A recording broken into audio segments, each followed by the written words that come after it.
오늘은 넷째 주일입니다.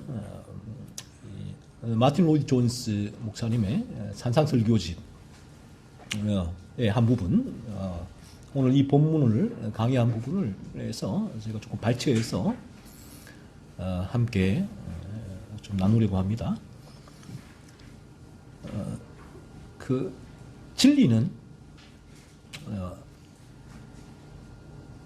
늘 우리 죄를 보게 합니다. 진리의 첫 스텝은 저와 여러분의 죄를 드러내는 것이에요. 이 부분이 진리의 임무예요. 그래서 진리의 총합이라고 일컫는데, 이 진리의 총합은 그리스도 예수이신데, 그러면 우리가 아는 이 예수 그리스도 또 끊임없이 진리를 통하여 들어야 되죠. 이 그리스도 예수께로 어떻게 갈 수 있는가 하는 거거든요. 가는 방법이 뭔가 했을 때, 이 방법론에 있어서 비성경적인 오늘날 기독교가 참 많다라는 것입니다. 이 방법론이 그리스도 예수는 참 성경적으로 잘 얘기를 하고 알려주고 전하는데, 이 성경적으로 잘 알려준 이 그리스도 예수께로 가는 방법이죠. 이 방법론이 성경적이지 않은 기독교가 너무 많다라는 거예요. 성경적인 옳은 방법은, 그러면 십자가에서 저와 여러분의 죄를 대신하여 죽으신 예수 그리스도께로 어떻게 나아갈 수 있는가, 이 방법이 뭔가 했을 때, 성경은 유일무이한 방법은 다른 왕도는 없다. 여러분이 여러분의 죄를 실제로 깨닫는 길 이외에는 다른 길이 없다. 그러면 우리가 해야 될 일이 뭔가 했을 때에 나의 죄를 살피는 일이죠.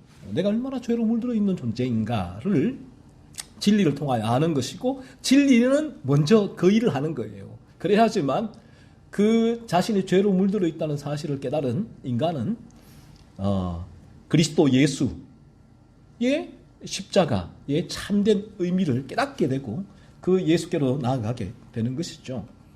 그래서 로이 존스 목사님도 끊임없이 이제 이 부분을 말씀하세요. 그래서 먼저 이렇게 얘기를 하죠. 우리는 죄의 문제를 어떻게 처리해야 하는 것입니까? 마태복음 5장 29절로 30절에 이 부분에 있어서 우리에게 주는 말씀이 죄의 문제란 거예요. 이 죄의 문제를 어떻게 처리해야 하는가 하는 거예요. 그래서 우리 가운데 우리가 끊임없이 진리를 통하여 죄를 바라보는 거예요. 성경의 기준인 죄, 기준으로 죄가 무엇인가를 배우고 듣고 연구하고 가르침을 받아야 할 이유가 여기 있는 거예요. 죄의 기준이 달라지면, 성경에서 말씀하는 죄의 기준을 모르면 이 죄의 기준이 비성경적이다.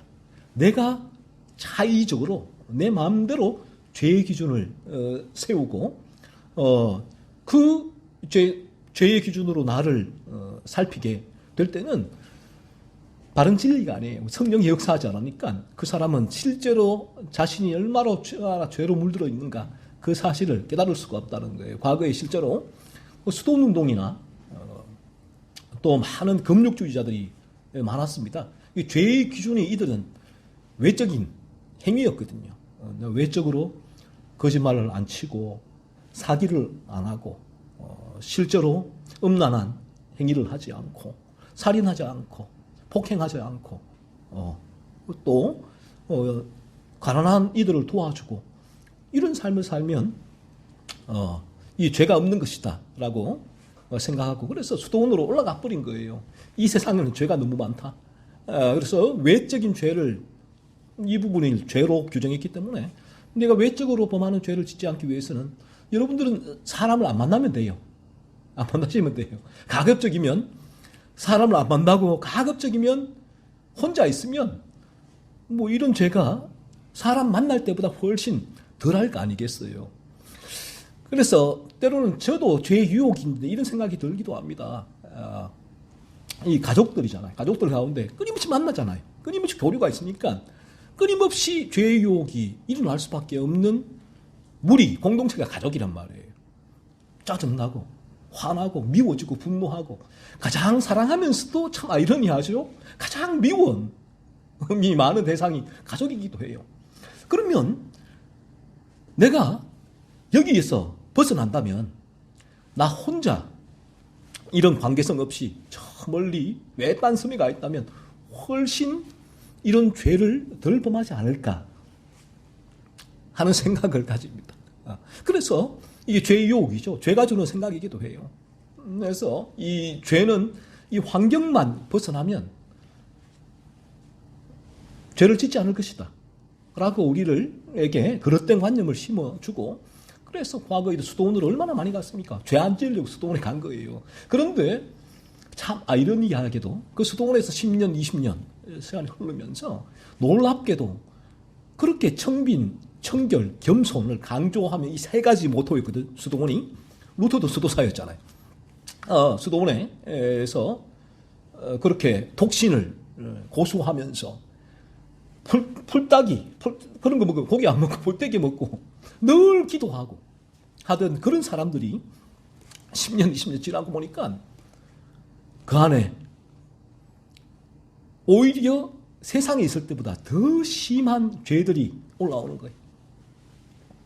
얼마나 그 악한 죄들이 돈에 대한 탐욕의 죄가 올라오고, 음욕의 죄가 막 올라오고, 서로 미워하고 암투하고 권력의 죄가 올라오고, 세상보다 더 악랄한 죄를 수도원에서 범했거든요. 이게 뭔가 하는 거예요. 그래서 이 죄가 그냥 그릇된 기준이에요. 그릇된 관념. 우리가 바리새인이 그랬지만 우리가 죄를 단지 외적인 행위로 국한해놓고 이걸 끊으려고 이것만 하면 돼 라고 했을 때는 이 부분이 바른 진리가 아니기 때문에 이처럼 인간을 왜곡되게 끌고 와요. 오히려 내가 외적으로 죄를 범하지 않는데 더 많은 죄가 내 안에서 일어나고 있나, 아이러니한 일이 이제 발생하게 된다라는 거예요. 그래서 우리가 그 죄에 대해서 바르게 성경적인 기준을 가지고 배울 필요가 있고, 그 기준으로 나의 죄를 살펴야 되는 필요가 있고, 그 가운데 성령이 역사할 때에 죄에 대한 감각이 일어나요. 그래서 이 세상에 존재하는 모든 사람은 조금 더 죄로 분류해서 말을 좀 드리자면, 죄에 대하여 무감각한 사람과 분류와, 그리고 죄에 대한 감각을 가진 분류로 분류할 수 있을 거예요.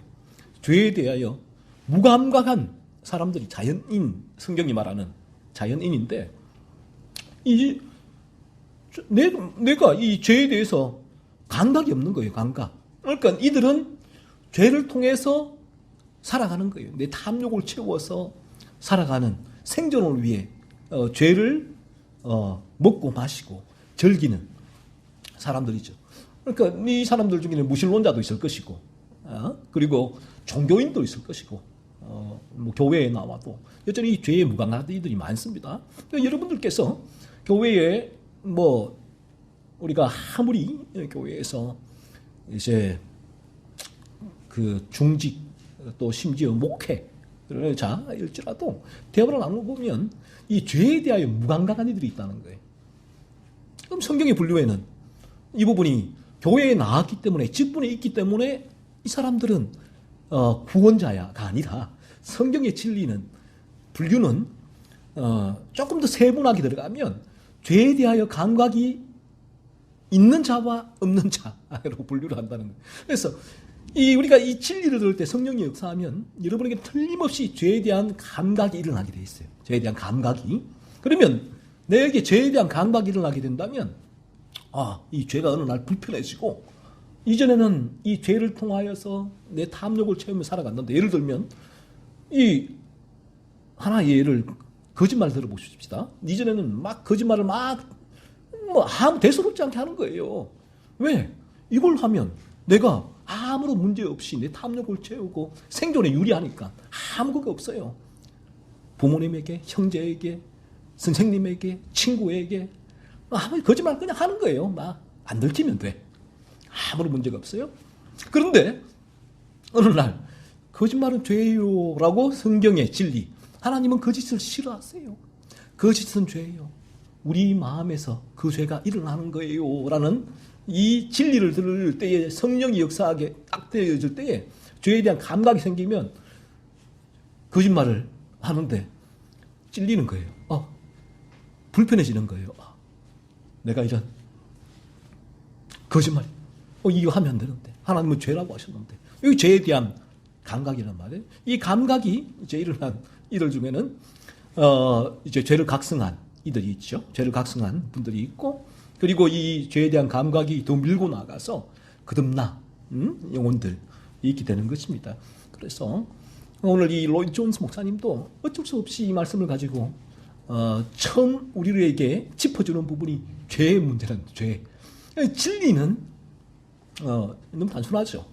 우리에게 죄에 대한 감각을 일깨워서 그 감각이 그리스도 예수에 대한 필요성을 깨닫게 하고 예수께로 인도하는 거예요. 죄에 대한 깨달음이 없으면 그리스도에 대한 깨달음도 없다라는 것입니다. 죄에 대한 깨달음 없이 그리스도를 깨달을 수 있는 길은 성경은 전혀 얘기하지 않았다라는 것이에요.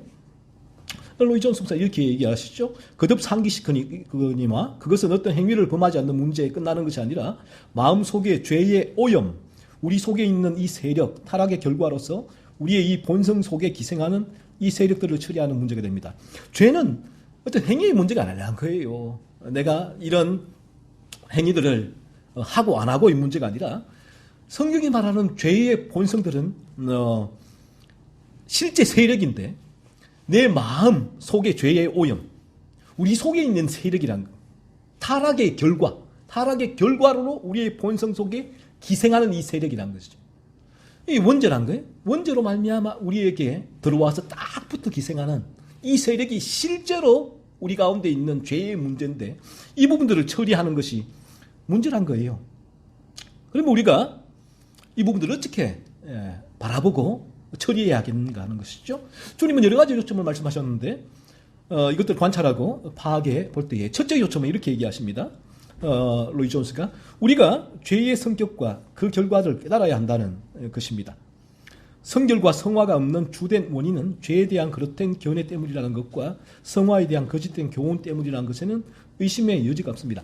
먼저 이 죄의 문제에 대해서 우리가 어떻게 이 문제 바라봐야 되는가 했을 때에 첫 번째는 죄의 성격과 그 결과를 깨달아야 한다는 것인데 이 죄가 계속 얘기합니다. 로이드 존스가 하나의 세력이란 거예요. 세력. 하나의 세력. 단순히 이 죄가 우리를 죄책이죠. 죄에 대한 책임. 그래서 오늘날 이 그릇된 이 죄에 대한 간역은 죄를 죄책으로만 내게 해요. 죄의 세력이 아니라 죄책. 그러니까 이 성경의 진리는 분명히 우리에게 죄는 뭔가 했을 때에 죄는에 대해 두 가지를 얘기합니다. 하나는 죄책이고 하나는 죄의 세력이에요. 그래서 우리가 죄책이라는 것은 죄에 대한 책임이 있다는 거예요. 그래서 죄를 범하면 그 죄에 대한 책임 때문에 저 책임을 내가 감당하는 거예요. 그래서 마지막 날 심판날에 그 죄책 때문에 우리가 영원한 지옥에 가게 된다는 것입니다. 그래서 우리가 예수님을 참되게 믿으면 이 죄책이 죄에 대한 책임이 그리스도 예수께서 다 짊어지신다는 거예요. 십자가에서.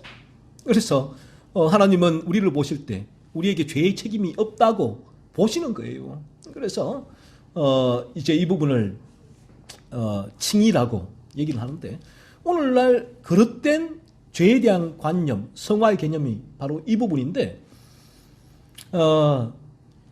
죄책에만 집중을 해요. 죄책에만. 죄의 세력은 전혀 얘기를 하지 않아요. 그래서 이 죄책이란 부분은 제가 늘 말씀드리지만 실제로 우리 눈에 보이질 않아요. 내가 죄의 책임이 있다는 것, 죄책이 있다는 것. 이 부분은 예수를 믿으면, 그리스도를 믿으면 제거되는 심 때문에 우리 눈에 보이지 않기 때문에 그래서 예수를 믿으면 믿습니다 라고 고백하면 끝나. 여기서는. 그래서 오늘날 어떤 한국 교회에서의 이 중생론이 이 부분에 그친다는 거죠. 이 부분으로 밀고 가니까 이 사람들은 죄의 세력은 몰라요. 죄책. 그 눈에 보이지 않는 그 죄책이 눈에 안 보이니까 예수님 믿으면 눈에 안 보이는 죄책이 사라진 거니까 나는 구원받았다고 믿어버리는 거예요. 실제로. 하지만 로이드 존스 목사님 말씀처럼 우리 구원은 죄책에서 구원받았다면 당연히 죄의 세력에서도 구원받게 된다는 거예요. 죄의 세력. 죄의 세력이 뭔가 하면 내가 지금 이 땅에서 행하는 죄의 열매란 거예요. 열매. 그래서 우리가 참되게 그리스도를 믿고 죄책이 제거되었다면, 그렇다면 죄의 세력에서도 우리가 빠져나와서 끊임없이 여러분은 내가 죄에 대하여 아파하고 죄에 대하여 분노하고 죄를 미워하며 죄와 분통하며 죄를 미워내는 이 죄의 세력과의 싸움이 실제 있게 된다는 거예요. 이걸 통해서 내 죄책이 제거됐으면 아는 거지. 이 부분이 없다면 나 죄책이 그냥 제거됐어 라고 이제 스스로가 본인이 고백을 하는 것인데, 우리 예수님께 마지막 날에 나는 몰라라고 하시잖아요. 그래서 죄책이 난 제거되었습니다 라고 그렇게 내가 믿으면서 구원받았다라고 확신을 하는데 내 삶에서는 죄에 무감각해요. 무감각해. 죄에 무감각하다는 말은 이 죄의 세력에 대해서 내가 전혀 모른다는 거예요. 무지하다는 거예요. 무감각하다는 거예요. 내가 어떤 죄를 범하든 그 부분은 아무런 문제가 되지 않아요. 그래서 내가 이 죄책이 제거되었기 때문에 오직 나는 어떤 죄를 범하든 상관없어. 나는 죄책 그리스도만 바라봐. 나는 구원받아서 할렐루야 라고 외치는 거예요. 그래서 이 누군가가 이 청교도들 있죠. 로이 존스처럼 죄의 세력에 대해서 이제 지적을 하기 시작해요. 보세요. 그렇게 구원받았습니까? 그러면 당신의 삶에서는 왜 이 죄의 세력이 여전합니까? 구원받기 전과 구원받기 후의 차이가 뭔가요? 죄의 세력은 구원받기 전과 구원받은 후에 똑같은데요. 구원받기 전에도 이렇게 거짓말 치더니만 구원받은 후에도 똑같이 거짓말을 치시네요. 구원받기 전에도 똑같이 미워하더니만 구원받은 이후에 똑같이 미워하나요? 여기에 죄에 대해서 어떤 감각을 가지고 있습니까? 날마다 그 죄에 대해서 어떻게 아파하고 눈물 흘리며 죄와 분투하는 삶이 실제로 있나요? 라고 물었을 때 이거 없으면 죄책의 제거는 거짓말이에요. 사실이 아니에요. 라고 말할 때 분노하죠. 분노해요. 네가 왜 나를 판단하냐는 거예요. 네가 무슨 자격으로 나를 판단하는 거예요. 나는 죄책 제거, 그리스도 예수를 만나면 구원받았는데 이 삶은 중요하지 않아. 이게 중요해라고 말해요. 하지만 성경은 열매로 알리라. 우리가 거룩한 존재가 되었다. 이제는 우리의 육신을 죄의 도구로 드리지 않는다. 의의 병기로 드린다. 끊임없이 죄의 세력에 대해서 수도 없이 얘기하고 있음에도 불구하고 마지막 날 심판대에서 우리 하나님은 성과 악으로 행한 일들을 보시겠다. 이게 뭔 말이에요? 죄책에서 구원받은 자는 죄의 세력에도 구원받았기 때문에 마지막 날 심판대 앞에서 이걸 보겠다 하시는 거 아니에요, 열매. 그런데 오늘날 마태복음 7장에 있는 사람들처럼 주여 주여 내가 신앙 고백했기 때문에 나는 죄책에서 제거된 이것만 가지고 나가는 거예요. 그러니까 예수님께서 나 너 몰라 라고 하시잖아요.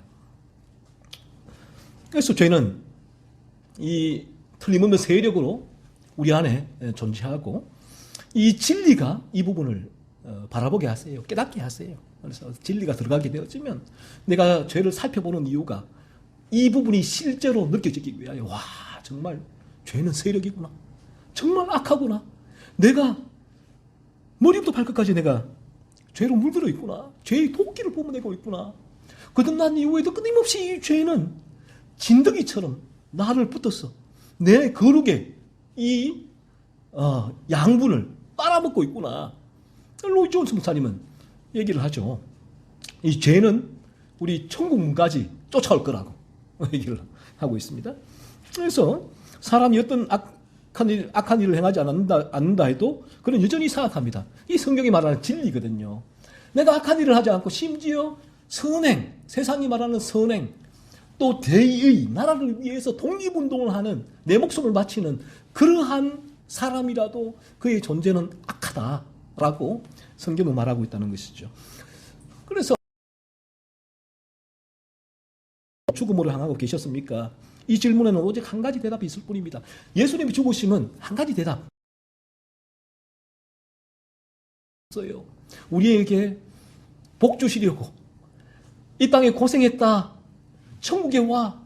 거기는 이제 네가 이 땅에서 고생한 그 모든 것들 다 보상받을 수 있을 거야.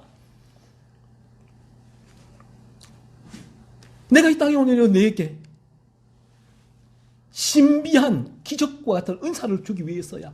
아니란 거예요. 오직 한 가지 대답이 뿐이에요. 그것이 뭐냐? 죄란 거예요.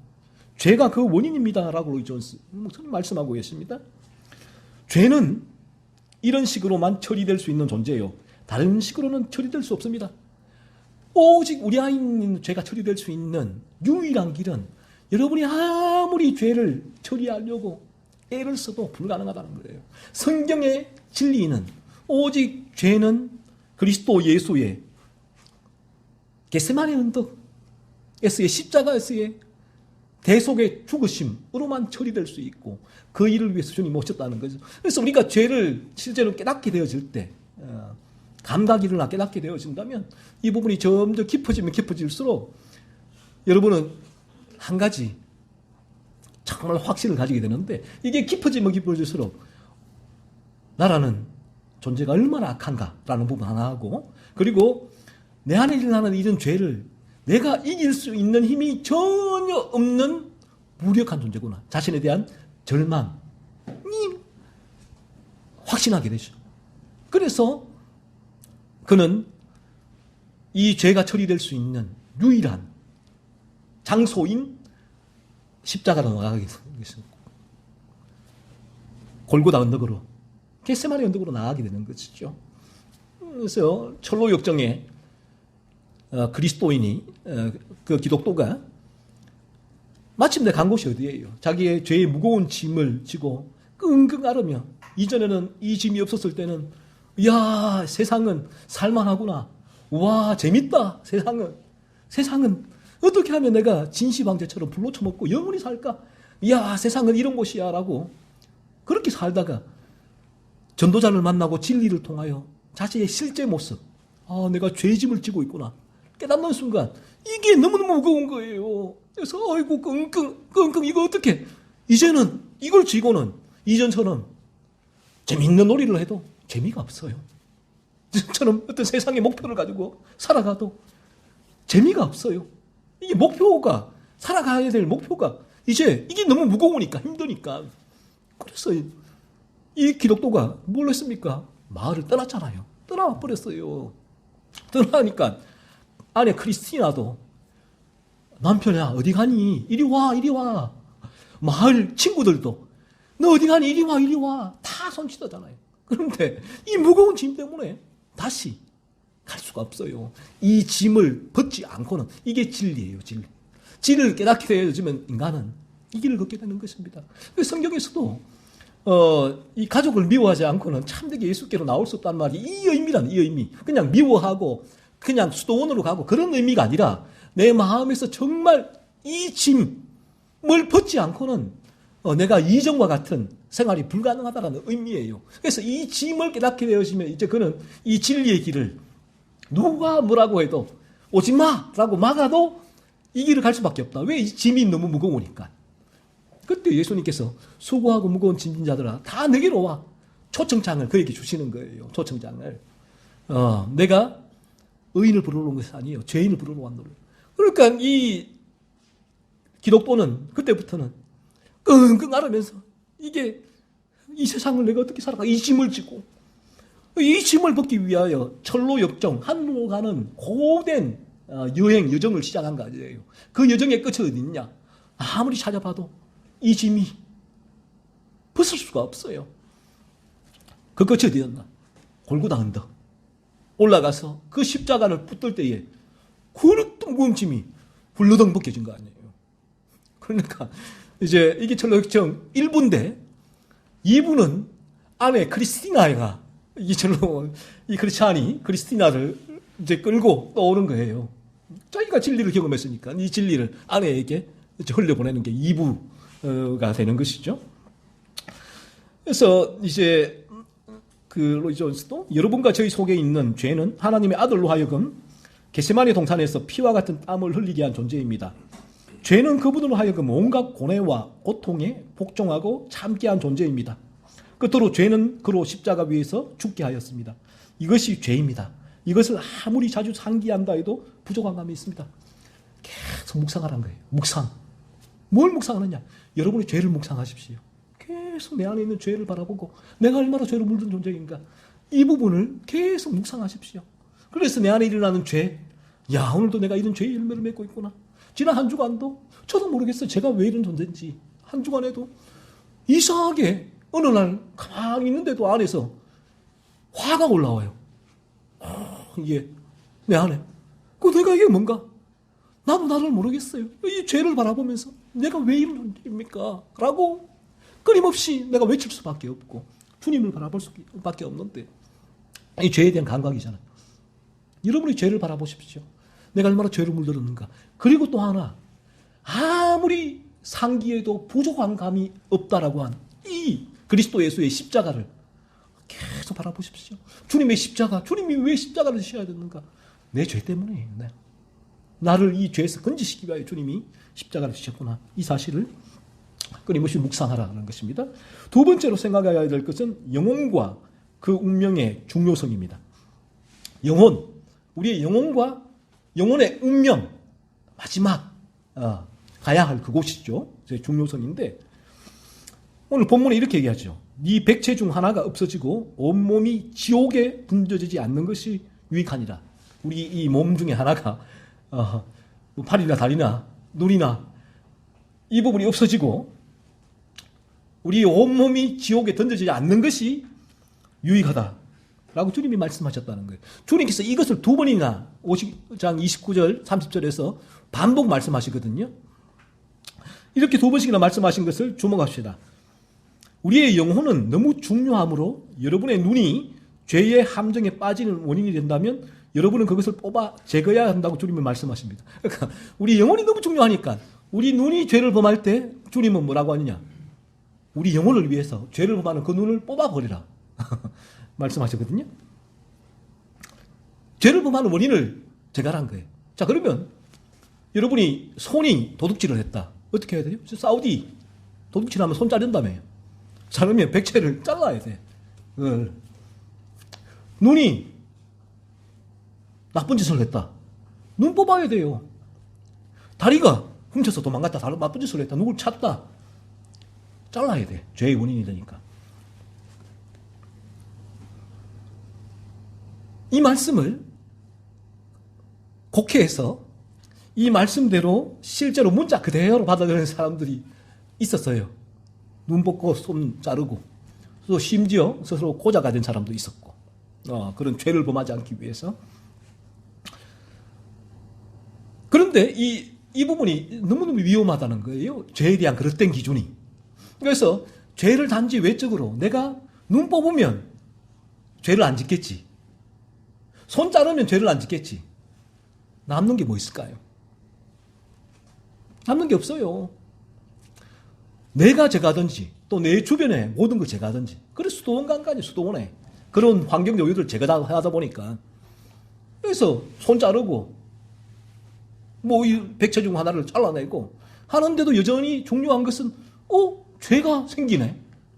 내 마음에 죄가 올라오네. 이거 뭐지? 이 말씀은 어떤 의미지? 이 말씀이 그런 뜻이 아닌가벼? 그때야 아는 거예요. 자, 로이 존스도 이렇게 얘기하죠. 이것은 제가 보여드리려는 대로 육체적 의미로 하신 말씀이 아닙니다. 육체적 의미, 문자 그대로 받아서 말씀이 아니란 거예요.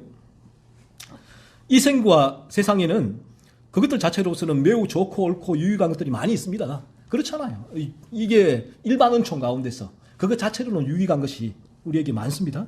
하지만 주님은 여기서 만일 이런 것들이 우리를 죄의 함정에 빠뜨린다면, 죄로 끌어들인다면 그것들을 한쪽으로 제쳐놓으라고 말씀하십니다. 이 말씀은 우리의 영혼과 영혼의 구원에 악영향을 미치는 것은 그것이 무엇이든 이 점에서 우리의 원수이므로 그렇게 처리해야 한다는 뜻인 것이에요. 그러니까 우리가 죄를 범하지 이 죄에 대한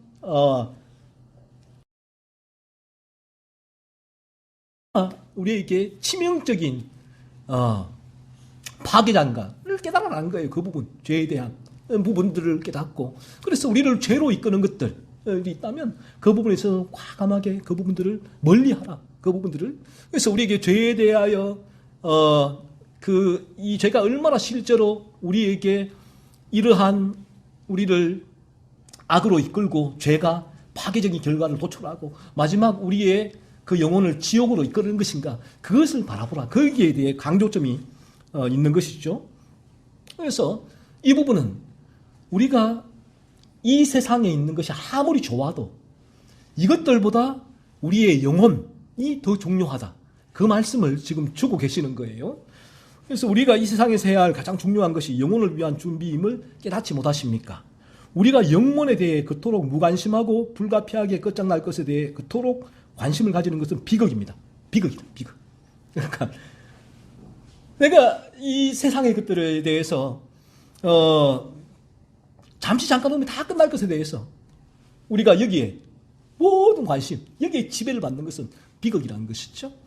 그래서 이 진리는 우리를 이 땅의 것에 지배를 받고 있는 그 상태에서 진리는 우리를 건져내요. 그래서 우리의 영혼을 바라보게 하죠. 참되게 이 땅에서 잠시 잠깐 없어질 것들. 세상은 어쩔 수가 없는데 이 돈에 우리를 집중시키고 우리의 학벌에 성공에 건강에 잠시 잠깐뿐인 것들에 우리를 집중시키고 우리를 거기에 지배하게 만들죠. 그러니까 여기에 지배를 당하게 된다면 우리 인간은 영혼에 대한 중요성을 못 느껴요. 이 땅에 지배를 받는 부분들. 그래서 이 진리를 통해서 끊임없이 우리가 바라봐야 될 부분은 우리의 영혼의 중요성이다. 그 영혼의 중요성에 대해서 오늘 말씀은 우리에게 말씀하고 있다는 것이에요. 그리고 셋째 원리는 우리가 죄를 미워하고 우리 속에 있는 그것을 어떤 희생을 치르고서라도 멸하기 위해서라면 할 수 있는 일을 다 해야 하겠다는 것입니다. 여러분은 시편 기자가 이것을 어떻게 표현하셨는가 기억하실 것입니다. 여호와를 사랑하는 너희여 악을 미워하라. 우리는 죄를 미워하기 위해 우리 자신을 훈련해야 하겠습니다. 바꾸어 말하면 죄를 연구하고 죄의 작용을 이해해야 하겠다는 것입니다. 우리는 이 점에 매우 소홀히 하고 있다고 생각합니다. 이 죄는 성경의 진리는 우리의 모든 문제가 이 죄에서 비롯되었는데 그렇다면 이 죄가 무엇인가? 끊임없이 죄를 살피고 죄에 대하여 연구하고 죄에 대하여 관심을 가질 필요가 있다는 거예요. 그래서 이 죄각성에 이르기 위하여 끊임없이 이 죄를 살피고 연구해야 될 필요가 있고 그리고 죄각성을 들어와서 거듭난 이들은 또 온전한 거룩에 이르게 하여 이 죄를 연구하고 살펴야 될 필요가 있다는 것입니다. 끊임없이 이 죄, 한 주간에 우리에게 일어나는 이 죄를 여러분 계속 살피고 연구해야 될 필요가 있다. 여러분은 죄의 전문가가 될 필요가 있다는 것입니다. 그냥 막연하게 그래 이렇게 내가 성경 읽고 기도하고 찬송하고 교회 나가면 나는 구원받았지 영원한 천국에 들어갈 거야가 아니라 참 진리가 들어오게 되어지면 집요해요. 집요하게 마치 어떤 면에서 오타쿠처럼 집요하게 이 죄에 대해서 파헤치기는 내 일은 이게 뭐지? 내 안에서 이게 이게 뭐지? 한 주간에도 가만 내 안에서 일어나는 이게 뭘까? 이게 뭘까? 이게 왜 내 안에서 이런 부분이 이게 죄라고 하셨는데 이게 죄인가 아닌가? 이게 탐욕인가 아닌가? 끊임없이 성경을 통해서 자신을 살피는 거예요. 그래서 우리의 삶은 일상에서도 가족 간에 직장에서 일상의 삶이 쭉 이어지고 있는데 그 안에는 마치 백조가 겉으로 보면 온화한 것 같은데 물속은 어때요? 백조가 발버둥을 그렇게 치잖아요. 바닥 똑같아요. 일상에 보면 우리가 일상의 삶 사는 것 같지만 영적인 그 세계에서는 그 죄에 대한 끊임없이 내 안에 의문을 가지고 의심을 가지고 이게 뭔가 왜 이게 내 안에 일어나는 것인가 이것이 성경에서는 어떤 죄라고 얘기하고 있는가 끊임없이 집요하게 죄를 바라보게 되죠. 여기 성령께서 우리가 죄를 살피게 될 때 일어나는 현상이고 죄를 각성할 때 그러니까 죄를 각성의 상태로 진입하기 위해서라도 진리를 직면할 때에 여러분이 죄를 살피는 이제 일도 이와 같이 해야 한다는 거예요. 여러분에게서 한 주간에 내게 내가 왜 여기서 이 미움이 일어나게 될까? 분노가 일어나게 될까? 왜 내가 불평과 불만이 일어나게 될까? 내 안에서 끊임없는 이 많은 죄들을 계속해서 집요하게 살펴나가는 것이 진리를 직면하는 일이다라는 것입니다. 로이 존스 계속 이렇게 얘기하죠. 여기서 우리는 위대한 청교도들과 현격하고 비극적인 대조를 이루고 있습니다. 그들은 죄를 분석하고 죄를 노출시켰습니다. 그래서 조롱을 받으며 죄의 전문가라고 불리는 결과를 가져왔습니다. 사람들은 죄를 싫어해요. 죄에 대해서 말하는 것을. 그런데 청교도들은 이 죄의 전문가라고 할 정도로 죄에 대하여 지대한 관심을 가지고 끊임없이 사람들에게 그 죄에 대해서 알려주고 죄를 노출시키고 계속 죄를 드러냈거든요. 사람들이 뭐라고 해요? 조롱.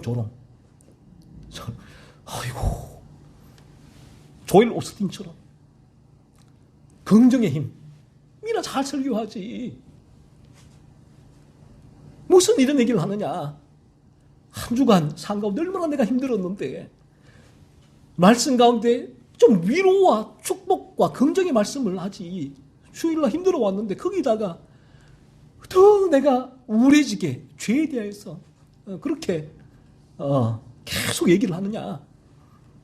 하지만 진리는 왕도가 없어요. 첫 번째 진리의 스텝은 죄를 다룰 수밖에 없고, 끝난 이후에도 그리스도는 끊임없이 우리 죄를 바라보게 하세요. 그래서 끊임없이 죄를 분석하고 죄를 노출시키는 거예요. 그래서 우리가 끊임없이 우리의 죄를 분석할 필요가 있어요. 내 안에서 이 부분들을 그냥 죄가 올라올 때 그냥 놓아두는 게 아니에요. 계속 이게 뭔가? 왜 이런가? 이게 무엇인가? 이걸 어떻게 해야 되는가? 우리 주님이 이 죄에 대해서 어떤 일을 하셨는데 내가 왜 이런가? 계속 치밀하게 살피고 분석할 필요가 있다는 것입니다. 그래서 로이 존스 이렇게 하죠. 세상이 웃을 테면 웃게 합시다. 세상은 웃어도 조롱해도 상관없어요. No problem. 선결하게 되는 길은 다른 길이 없다라는 것이죠. 죄를 봅시다. 죄에 대한 성경의 기록을 봅시다. 죄를 미워하게 될 것입니다. 죄를 치밀하게 살피고 분석하고 연구하고 죄에 집중하게 되면 여러분이 그 부분에 소홀하면 소홀할수록 죄를 덜 미워하게 될 거예요. 죄가 여러분의 친구로 여러분의 옆에 쫓아오게 될 것이지만 치밀하게 죄를 분석하고 살피고 성경을 통하여 이 하나님이 싫어하시는 죄를 내가 관심을 가지고 살펴나가실 때에 여러분의 마음에는 점점 더 죄를 미워하게 될 거라는 거예요. 제가 늘 말씀드리잖아요. 죄에 대한 각성은 죄를 미워함의 감정이 일어나게 된다고. 죄를 제거하기 위해서라면 어떤 희생을 치르고서라도 할 것을 다 하며 우리의 생활에서 죄를 파괴할 수 있기 위해 할 수 있는 일을 다 해야 하겠습니다. 그냥 가만히 있는 것이 아니에요. 성령의 역사하면 성령은 죄를 찾아내게 하세요. 가만히 감나무에 감 떨어지듯이. 그 뒤에도 말씀 중에 있겠지만 가만히 내가 하나님이 하시겠지 하나님이 죄를 찾아내게 하시겠지 천만에요. 하나님이 하시는 일은 우리 안에 소원을 불러일으키세요. 소원. 우리가 왜 움직이느냐. 그래서 내 안에 소원 없이 움직이는 건 윗선이에요. 바리새인처럼. 내 마음속에서 어떤 동기도 아무리 일어나지 않는데 내가 움직여서 사람들에게 나 이런 모습이에요 라고 보이려고 하는 것은 윗선이란 말이에요. 이게 또 죄란 말이에요.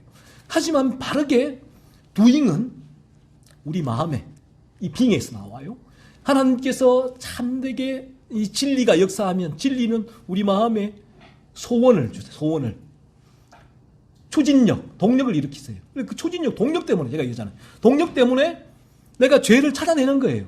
이게 뭔가 죄를 분석하는 거예요. 또래는 이 추진력, 동력 때문에 내 안에 일어나는 이 죄를 미워하는 마음을 하나님께서 불러 일으키시기 때문에 때로는 그 죄의 자리에 나 안 가! 라고 하는 거예요. 안 가. 그냥 아무것도 없이 그래 난 그 자리에 가도 아무 상관없어. 왜? 내가 끝났으니까 하나님이 다 하실 거야. 내가 거기 가서도 아무런 일도 일어나지 않을 거야. 천만에. 그렇지가 않아요. 하나님께서 내 안에 그런 동기를 불러 일으키시면 때로는 내가 그 자리를 피할 수도 있고, 이게 이제 구체적으로 내가 어떤 행위를 하게 되는 게 내 안에 그런 소원과 동기와 추진력과 동력과 없이 하는 것이라면 그 부분은 위선이에요. 하지만 이런 디테일하게 어떤 면에서 죄에 대해서 내가 때로는 물러서요. 때로는 내가 귀를 막아요. 때로는 내가 내 몸을 쳐요. 막 이런 일들이. 그래서 사람들은 만약에 그 부분이 사람들은 잘 몰라요. 그 부분들을. 사람들이 바라보는 바는 외적인 거거든요. 그 수도원이나 수도사나 거듭난 이들이나 바라보게 될 때 수도사들이 훨씬 더 거룩하지 라고 얘기를 해요. 바리새인들이 훨씬 더 거룩하지 거듭난 그리스도인들보다 라고 얘기를 해요. 하지만 참되게 진리가 그 안에서 역사하게 되어지면 인간은 이 내 마음에서 일어나는 이 소원, 이 추진력, 동력 때문에 구체적으로 행동을 하게 돼요. 그 자리에 내가 때로는 안 나가요. 때로는 TV를 보다가 꺼버려요. 그렇죠? 때로는 물러서요. 예전에는 막 직진했는데 때로는 물러서기도 하고 피하기도 하고 때로는 내가 귀를 막기도 하고 이런 구체적인 모습이 내 안에 있는 성령께서 진리 가운데 내가 죄를 분석하고 살피고 죄를 알아가게 하시고 그 죄에 대한 감각을 더욱 깨우쳐지기 때문에 내 안에서 그 어떻게 하면 죄에서 벗어날 수 있을까라는 구체적인 이 도잉이 나오게 되는 것이죠. 그래서 이 부분 없이 그러니까 내 안에서 이러한 변화 없이 동력 없이 내가 무언가를 행하려고 한다면 그것이 위선인데 불가능하기도 하지만 그 부분은 오히려 그 부분도 죄의 모습이다라는 것이죠. 그래서 그 다음 원리가 금방 말씀드린 그 부분으로 보시면 될 것 같고요. 그리고 마지막 원리에 대해서만 말씀드리고 제가 마치겠습니다. 마지막 파트에 마지막 원리는 죄를 억제함이 중요하다는 것입니다. 만일 네 오른손이 너를 실족해 하거든 찍어내버리라. 죄를 억제한다는 주제는 큰 주제입니다. 여러분이 이 주제에 관심을 가지신다면 위대한 청교도 존 오웬이 쓴 내 안에 죄 죽이기를 읽으셔야 합니다. 라고 로이 존스가 우리에게 권면을 해요. 그러니까 이 죄를 억제함 이게 뭐 전문용어로 영어로는 mortification이라고 해요. 죄 죽이기라고 하는데 제가 금방 말씀드렸다시피 우리 안에 예수의 생명이 들어오고 성령이 역사하게 된다면 내가 죄를 죽이는 구체적인 삶을 살게 돼요. 그래서 내 안에 죄 죽이기 존 오웬의 이 책이 바로 이러한 쪽의 방향성을 잡아주는 책입니다. 어떻게 하면 그리스도인이 거듭난 영혼이 죄를 죽일 수 있는가에 대한 추진력과 동력을 제공하는 책이죠. 그리고 이제 죄를 죽이는 방법에 대해서 정말 디테일하게 오웬이 얘기를 하거든요. 디테일하게 얘기를 해요. 그래서 이 부분이 이 로이 존스의 권면은 거듭난 영혼이 어떻게 죄를 죽일 수 있는가, 죄가 억제되는가 하는 부분이에요. 그래서 이 부분에서 내가 죄가 억제되는 것은 여러분이 만약에 내가 거듭나지 않은 상태에서 죄를 억제할 수 있다는 아니란 거죠. 로이 존스도. 그래서 우리 안에 내가 죄를 억제할 수 있는 유일한 길은 내가 진리를 통해 죄를 깨닫고 참되게 그리스도 예수를 붙들어 거듭나는 길, 거기서부터 죄를 억제하는 도잉, 삶이 시작이 된다는 것이죠. 존 오웬의 죄 죽이기 책을 읽어보면 다들 읽어보신 분들도 지금도 여기 계시지만 정말 디테일합니다. 디테일. 심지어는 이런 생각이 들기도 해요. 이 부분에 대해서. 야, 이 정도면 인간이 행하는 것이 아닌가? 성령 도우심이 왜 필요해? 거듭남이 왜 필요해? 요 방법대로만 하면 나도 죄 죽일 수 있겠네? 라고 그런 생각이 들어요. 이 부분 자체가. 그래서 오웬이 제가 이 책을 읽을 때 항상 함께 나누면서도 먼저 읽는 파트가 뭔가 하면 오웬이 늘 강조하는 바가 그 파트를 그래서 이 부분에 대해서 이러한 가이드 없이 이 책을 읽어버리면 어떤 면에서 위험한 책이 될 수도 있는데 그래서 오웬이 항상 얘기를 하거든요. 거듭나서 우리의 영혼이 성령의 역사가 없다면 내 안에 일어나는 거룩을 향한 이 추진력, 동력이 없다면 우리는 내가 말하는 이러한 도잉은 절대로 행할 수 없습니다. 라고 전제해놓고 자 그러면 이 도잉을 알려주는 거예요. 그럼 이 도잉이 뭔가 있을 때에 우리가 내 안에 내가 참되게 거듭나고 보니까 내 안에 추진력, 동력이 오웬이 말한 이거를 나도 해볼까? 라가 되는 거예요. 그래서 이 부분이 나도 오웬 목사님처럼 제시한 이 방법대로 그래 죄에 대해서 한번 살펴보고 가이드를 정하고 이 따라서 해볼까? 라고 해서 이 삶들이 가능해지는 부분이다라는 것입니다. 죄를 억제할 수 있는 유일한 길은 그리스도 예수의 십자가를 믿고 우리가 거듭나는 길이다라는 것이고 그리고 그 상태에서 죄를 억제해 나가는 길은 이러한 존 오웬의 죄죽이라는 책이나 이들을 통해서 끊임없이 내 안에 있는 그 거룩의 동기를 발견하고 거룩의 동력을 공급받는 길이다라는 것입니다. 마지막으로 이렇게 얘기를 합니다. 로이 존스 목사님은 이 용어는 무슨 의미합니까? 신약 성경 여러 곳에서 찾아볼 수 있습니다. 예를 들어 로마서 8장 13절을 봅시다. 여기서 바울은 너희가 육신대로 살면 반드시 죽을 것이로되 영으로서 몸의 행실을 죽이면 살리라고 했습니다. 그리고 로마서 13장 14절에서 바울은 정욕을 위하여 육신의 일을 도모하지 말라고 했습니다. 우리도 이렇게 해야 하겠습니다. 가서 하나님께서 하게 하시오라거나 이 놀라운 체험을 받아들이면 아무것도 할 일이 없을 것입니다 라는 소리 대신 이러한 소리를 누가 합니까? 지난주에 얘기했듯이 잔느 귀용으로 대표되는 오늘날 이 잔느 귀용 책 읽는 분들 대단히 많아요. 잔느 귀용의 책을 막 읽으면서 와 은혜롭다, 아무것도 안 할 거야, 하나님께서 하세요 라는 분들이 대단히 많아요. 또 이 놀라운 체험을 받으면 아무것도 할 일이 없다. 구원파도 그렇죠. 구원파도 구원받게 되어지면 과거와 현재와 미래의 죄를 다 사함받았기 때문에 어떤 죄를 지어도 아무런 상관이 없습니다라고 구원파는 우리에게 얘기를 해요. 오직 그리스도 예수만 믿으면 된다. 우리의 이 삶에서 죄를 살피는 일은 전혀 하지 않아도 된다라고 얘기를 하고 있는데, 이런 소리 대신 우리는 땅에 있는 지체를 죽이라는 말을 듣습니다. 이것이 사도의 가르침입니다. 끊임없이 땅에 있는 지체가 뭐예요? 죄의 유혹이죠. 우리에게 참 그리스도의 생명이 들어왔을 때 끊임없이 죄의 유혹을 죽여나가야 된다는 것이죠. 이것이 사도의 가르침입니다. 성령을 통하여 몸의 행실을 죽여버립시다. 몸을 제어합시다. 우리 주님은 말씀하십니다. 네 오른손이 너로 실족하게 하거든 찍어내버리라. 이것은 어디서나 같은 원리가 되고 있습니다. 우리 안에 이 죄가 끊임없이 유혹할 때에 이러한 진리를 통하여서 끊임없이 내 안에 거룩을 향한 추진력, 동력을 공급받아서 구체적으로 죄를 죽이는, 분투하고 죄를 죽이는 삶을 우리가 살 수 있다, 살아야 한다는 거예요. 그래서 우리 안에 있는 이 내 마음이 이 진리를 통하여서 이 동력을 공급받아서 죄를 죽이는 구체적으로 디테일한 삶을 행하는 것은 이게 인간의 힘이 아니라는 거예요. 이 성화도 하나님이 하시는 일인데, 성령이 하시는 일인데, 성령께서 이 전체를 보시면 하시는 일이에요.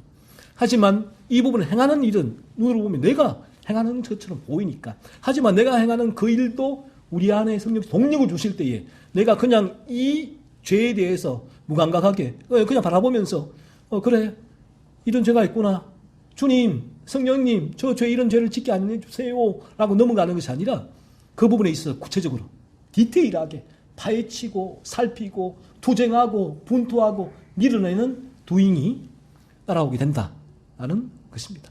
한 주간도 어쩔 수 없어요. 저희는 우리가 이 자리에 나오는 이유가 우리 영혼이 거듭나기 위해서예요. 죄의 집에서 벗어나기 위해서인데, 그러기 위해서는 여러분의 죄를 한 주간도 살펴보십시오. 얼마나 내가 죄로 물들어 있나 를, 그러한 존재인가를 한 주간 여러분의 삶 가운데, 여러분의 마음에서 올라오는 온갖 악들을 살피면서 내 마음이 죄로 물들어 있구나, 그 사실을 깨닫고, 그럴 때 주님께로 나갈 수가 있습니다. 주님께로 나아가 주님의 십자가를 붙들고 거듭남의 은혜를 덧입으시기 바라고, 그러면 그 여러분의 거듭남은 여러분에게 죄를 죄를 완전히 뿌리 뽑지는 못해요. 천국문까지 죄가 쫓아온다고 하잖아요. 죄를 억제하고 제어하는 그런 능력을 하나님께서 주셔서 여러분은 구체적으로 여러분의 마음에 그러한 소원과 동기가 구체적으로 여러분의 귀를 막거나 입을 막거나 여러분의 뺨을 치거나 등을 돌리거나 하는 구체적인 죄를 죽이는 행동으로 드러나게 될 것입니다.